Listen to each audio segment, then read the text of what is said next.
Əziz valideynlər və abituriyentlər, bu videonu sona qədər dinləyək. Çox önəmli bir neçə məlumat sizə verəcəyəm.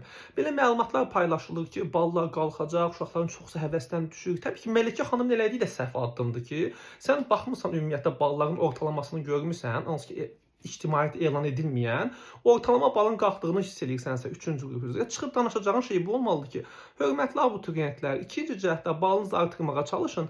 Ola bilsin ki, ballar ixtisaslar üzrə müəyyən qədər qalxsın. Amma ikinci cəhd imtahanı olmadan, ballar hələ çıxmadan, hər hansı bir dəqiq məlumat olmadan səni bunu dediyin zaman abituriyentlərdə təşviş, əlavə təlaş, narahatlıq yaranır və sonra dərs oxumağa imkan vermirsən axı.